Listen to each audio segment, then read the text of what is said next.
Welcome to Palace Buzz. Please support me by clicking on the subscribe button. Today, the British monarchy in transition, as King Charles's cancer battle is far worse than the British mainstream media are reporting. These new pictures showing the monarch at Fortnum and Mason overnight have caused more concerns about quite how bad his health is deteriorating. What we are seeing behind the scenes in the royal court is a swift movement from Buckingham Palace towards Kensington Palace. What's fascinating, however, is that you won't read about this, you won't hear about this in the British mainstream media because broadcasters and newspapers, part of that royal rota made so infamous as a result of the criticism by Prince Harry and Meghan Markle, have signed up to effectively a vow of silence. Now, I haven't. As you know, neither has Lady Colin Campbell or my guest today, Tom Sykes, who is the European editor-at-large for the Daily Beast, but also the man behind the brilliant Royalist Substack. And Tom, you were thrust out of the International Royal Rota because of your refusal to bow to the demands from Buckingham Palace and not report on what is really going on with King Charles's health. Now, what's interesting to me, and I'm fascinated to know how you feel about this, of course, there is a divide, even amongst my audience, about whether we should be talking about this at all. You know, some people do sign up to the idea that actually King Charles has a complete right to privacy and dignity when it comes to his health. But you say this is really a a tale as old as Shakespeare. The health of the monarch and this type of transition is something which is very much in the public interest. And as a result, you have been reporting that there is really a swift movement going on, a swift shift of power from King Charles to Prince William and Catherine, and even Prince George, which we're seeing in lots of ways, which again remain unspoken. So, Tom, firstly, what's your reaction to the new pictures of King Charles? I know you have been concerned about quite how bad his health is. My honest reaction, Dan, is that he needs to abdicate and he needs to take some time for his own health, and that it's inhumane that he is being allowed to carry on. I don't think it's fair on him. I don't think it's fair on the country. The palace is involved in the most titanic gaslighting exercise. Everybody can see with their own eyes what is happening. Anyone who has two eyes in their head can see that Charles is losing weight, that he looks really weak, that he's struggling. If you talk to any of the press pack who follow him, the appearances now are like that. They are so quick. Tonight's revelation has left the entire royal family under unprecedented pressure, with King Charles facing a new health crisis and insiders quietly questioning his ability to continue. The calls for abdication are growing louder than ever. Prince William is now being pushed forward as the future of the monarchy, sooner than anyone expected. Whether the palace admits it or not, the succession battle has already begun, and the decisions made in the next few months could reshape the crown forever. What do you think? Should King Charles step aside for Prince William? Share your thoughts in the comments, and don't forget to like, subscribe, and share for more royal updates. He's in and he's out. As I understand it, things have got a bit worse since the kind of late summer. Things were better earlier in the year, and he was showing up for longer and doing more things. He's very tired a lot of the time, and I think that if it was you or I who were in this situation, our doctor would call up our partners and they would say to them, look, this person needs rest and recuperation. They need to focus on their recovery. They need to be kept away from sources of stress, and that is the best chance for recovery in a long life.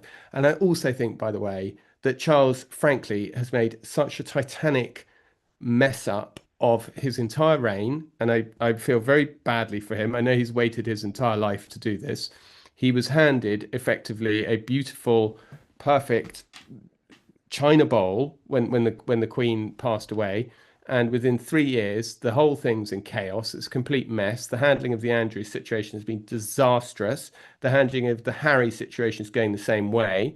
To read the British newspapers, you'd think that it's all been a great triumph and it's been marvelous. Well, again, it's like I just feel like we're told, it's like the palace, like don't believe, look around my eyes, don't look into my eyes. It's like we're told not to believe the evidence of our own eyes, and it's just, yeah, as you say, I was kicked out of the International Royal Rota, as you know yourself.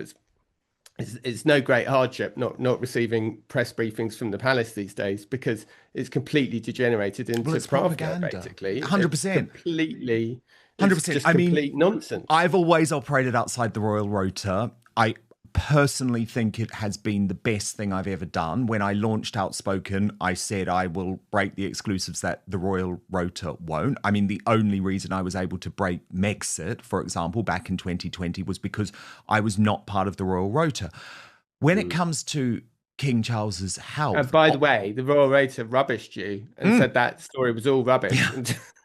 But the thing about royal reporting is that you have to stick your neck out, and you do sometimes have to say what's going to happen based on what your sources are telling you. And, in the fullness of time, you're proved right or wrong. But it didn't take very long for you to be proved right. No, I mean, that was a lucky one. It was only 24 hours. But I mean, there were a lot of other stories, of course, where I was initially rubbish. For example, the late Queen Elizabeth II exploding at Harry over the behaviour of Meghan Markle. I was, in the lead up to the wedding, I was rubbished on Very that for a long time. But see, I don't agree with you, Tom, on the abdication. But what I think needs to happen is for Prince William to operate as a regent. I mean, do you think that is already happening in some way? Or, and I presume this is what you're going to say, Charles is too desperate to hold on to some of the things, things that he thinks allow him to be seen as monarch, when actually they should probably be... Things are happening at the same time. So I think that Charles is very keen to continue in the job that he was born for and that he waited his whole life to have. But I do think that it's very clear that increasingly a lot of strategic decisions are being routed through William's office and William's approval. Of course, we saw that with the Prince Andrew thing. I mean, it was an absolute debacle until William got involved, frankly, and got him out. And I mean, Charles has been sitting on the fence about that for 3 years. And when William got involved, it was done and dusted inside a month. So, and I think that William is increasingly making a lot of the big decisions. But I think that Charles, I don't know whether... I don't honestly, I don't know whether stuff is being kept from him by his aides who are trying to protect him from stuff. I'm sure he doesn't, watch me or you on YouTube. I'm sure he does. I think I've spotted it if he subscribed to my Substack. But I think that he is only presented with the front pages that say you're doing a marvelous job, sir. And so I think that both things are happening at the same time. I think that Charles thinks he's still the king, and I think that William knows that he's really the king, if that makes sense. Yeah, and I think what happened with, Andrew Mountbatten Windsor, as we call him now, that was the most obvious example, wasn't it? Because in just a fortnight, Charles's solution unraveled, completely and utterly unraveled. And if Charles had just listened to the advice from William, this actually could have been an incredible moment for him, because he could have actually dealt with it all at one time, but he didn't.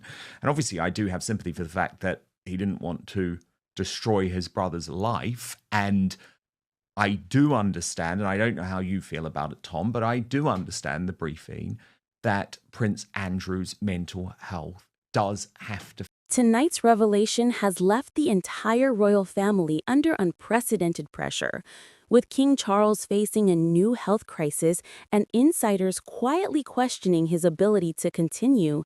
The calls for abdication are growing louder than ever. Prince William is now being pushed forward as the future of the monarchy, sooner than anyone expected. Whether the palace admits it or not, the succession battle has already begun. Welcome and the to decisions Palace made Buzz. in the next few Please months support me by could clicking reshape on the the subscribe crown button. forever. What do you think? Should King Charles step aside for Prince William? Share your thoughts in the comments, and don't forget to like, subscribe, and share for more royal updates.